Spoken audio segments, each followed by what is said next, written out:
Hi everyone, welcome back to the next Diecast. So today I'll be showing you and reviewing this 1/18 scale Ferrari F430 made by Hot Wheels. And yes, you heard that right. Hot Wheels actually made 1/18 scale vehicles at one point. They no longer make 1/18 scale model cars because they lost the Ferrari license, I believe, in 2014 or 15, if I'm not mistaken. Maisto and Barago now have the Ferrari license. But at one point, Hot Wheels, throughout the 2000s and into the early 2010s, they made various 1/18 scale Ferrari models. So I got this model about 10 years ago for Christmas. This is the Hot Wheels Mattel version of the F430. The Hot Wheels Mattel line of their 1/18 scale brand was like their budget version, I guess. So they don't have features such as carpeting and whatnot like the Elite line does. The Hot Wheels Elite version of the F430, of course, includes carpeting and has side windows and other, I guess, like more fine details throughout. And the Super Elite version is produced in very limited numbers. It has even more details than the Elite version. So I'm going to give you a look at the details of this model, and you can decide if it's worth buying for your collection. And again, this model was discontinued, so you'd have to look at sites such as eBay and whatnot to find it. It wouldn't be on Amazon or anything like that. So in terms of detail, we'll start up here with the front of the model. We'll take a look at the headlights. I think Hot Wheels did a pretty good job with these headlights.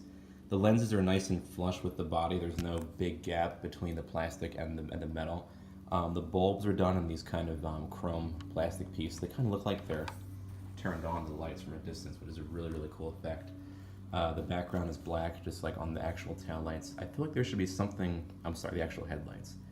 I feel like there should be maybe a little bit more detail, like inside the lens, because there's just like two little small bulbs back here. That's pretty much the only detail you see. But I could be wrong. I'm not 100% sure. The Ferrari badge in the middle here, that's embossed on there. It isn't like a sticker or anything like that. It isn't like a separate metal or plastic piece. I think on the Elite version it'd be like a separate piece, but on this one it's just painted on. But it is very well applied. It's nice, and there's actually an indentation right here where it goes to, which is nice to see. These lower grills here, they're just kind of textured plastic. They aren't actual grills. Somewhat disappointing for the price that this was offered at, but from a distance it's kind of hard to tell either way what it is. The front bumper is plastic, and you can actually tell too, because this is a slightly darker shade of red than the rest of the body.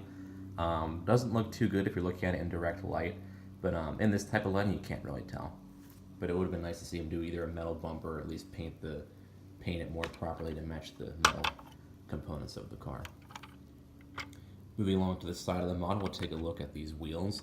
Hot Wheels, I think, did a really excellent job with detailing these F430 wheels. The disc brakes spin through the calipers. There's a better angle. And the disc brakes are fully detailed, and the calipers are fully detailed. These are, I would say, almost like auto art quality wheels. They just look amazing. Ferrari is embossed on the caliper, which is a nice touch. There's a little bit of peeling, it looks like, with the silver. I think it's just chrome behind it there. That's, I guess, due to the model's age, so watch out for that kind of thing. This Ferrari badge on the side is painted on. Now keep in mind that some versions of this model might have stickers for badges. This, I think, is a newer version of the model, so they improved on some quality issues such as the stickers on the sides, which are now painted on. And I don't think these little turn signals were on the older versions of the model. So try to find this version, because this has the better detailing on it. Anyway, panel gaps throughout, I would say, are nice and flush. There's a decent sized panel gap here, but it's not really that big, and not too noticeable from a distance. Overall paint quality, I would say, is pretty good. It's not like a metallic red, it's like a typical kind of Ferrari fire engine red, something like that. So that looks pretty cool. These vents alongside, they're the same plastic as the front. They aren't perforated or anything. And this lower portion here is made of plastic. It does have a Pin and Fanina badge on either side. Of course, on the higher end versions of Hot Wheels Ferraris, they have like an actual badge, but for this one, they just have it kind of painted on there.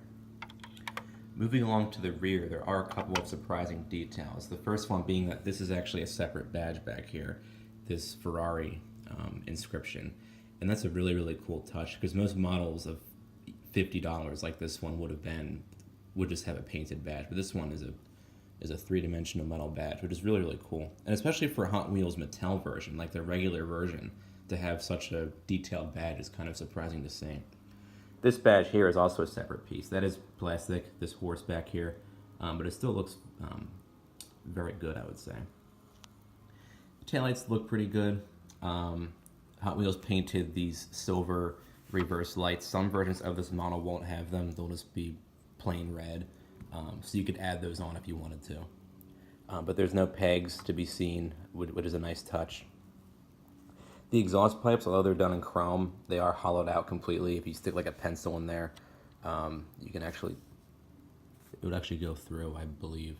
It would have been nice to see them paint them maybe silver instead of chrome, but again, this is still kind of in like the budget model range, so you would kind of have to expect that. Excuse me. There's a rear diffuser down here. Again, that's not really perforated, it's just textured plastic. And I don't know if these indentations should be turn signals or not, but they're there. I wish maybe they would have done turn signals, but I guess this doesn't have turn signals in the back. Not too sure on that one. So in terms of opening features, before I get to that, this model does have full steering. Oh, I do say full, but there is no suspension. And one odd feature is that the rear wheels spin on one axle. You can see them both spinning at once. That's kind of a cheap feature. Those Jada Toys models that are like the toy store quality 1/18 scale diecast brand, that's what they do. So it's kind of disappointing to see that on a slightly higher end Hot Wheels model. But anyway, that's not a huge deal. It's just something to consider. We'll start up here with the luggage compartment, which no longer stays open, so watch out for that if you have this model for a long time. Not much to see in there. I think a spare tire might go in there. I'm not 100% sure on that. There's no carpeting or anything like that. It does have kind of a nice leather-like texture, which is nice to see. The underside of the hood is painted as well. And there is kind of like a locking mechanism too, which is cool. You close it all the way and it stays shut. Moving along to the engine detail, we'll open up this engine cover. This doesn't stay open anymore because it has these dog leg hinges, not really high quality. Would have been nice to see them do a different kind of hinge that actually stays open. But Hot Wheels did a really good job with the engine detail, I would say. There's several pieces in here, it's not just one plastic mold. The main block has the Ferrari inscription on either side here. Underneath you can see some chrome details and some piping and whatnot. There's a Ferrari inscription right there. Overall, well detailed, I would say. You can see all the way down to the bottom too through the bracelet and everything. And they also added the rear window back there, which is a nice touch. In terms of interior detail, let's go ahead and open this up. And older versions of this model, you won't have any detailing on the door panels. They'll just be all beige. But on this one, Hot Wheels painted on some black. You can see that the door panels have a nice texture to them. There's a little speaker painted in black down there. They do the window buttons nicely. These are a bit loose though, these components, so watch out for that. Not very high quality. Window buttons again on this side. There's a speaker down there. Detailing on the interior, I would say, is very good overall. The dashboard has kind of a nice leather pattern on it, and part in the dust as well. That light gray on the center console, it says F430 on top, and it has kind of like a carbon fiber-like texture to it. Now all the buttons for the radio and everything are there, but they aren't painted, they aren't colored in or anything. That's kind of disappointing to see, because that's what's something that like a Motor Max model would have, and this is not a Motor Max model, so it would have been nice to see them maybe do a little bit of button detailing with like paint and whatnot, but that's not in there. That's absent from this. The flooring has a nice rough texture to it, almost like carpeting, but it's actually just plastic. The seats feel like they're leather, which is a really, I think, cool touch. They don't move or anything like that, but Hot Wheels, I think, nailed the overall shape of them. There's a little bit of detailing with like the adjustments and the buttons on the side there. The controls in the center here, I'd say they're well detailed. Some black buttons there. They do a nice job of the e-brake, of the emergency brake there. get it better. Yeah, you can see all the buttons are there and they're in the right place. They just aren't colored in. So if they had done an extra step, this would be probably an excellent looking interior for sure. It did include a full headliner though. You see the sun visors and the full headliner, which is a nice extra touch. A lot of models of this price range don't include that, especially older models, but on this one, Hot Wheels included that feature. Let's move along to this side. Steering wheel, I would say, is well detailed. They put a little horn logo on the center. I'm sorry, in like the lower portion, there's a Ferrari badge in the middle. And they do a nice job of detailing the paddle shifters as well. The gauge cluster, there is a gauge cluster, you just can't see it with this light, but it is just a sticker, as it would be in most cases with model cars.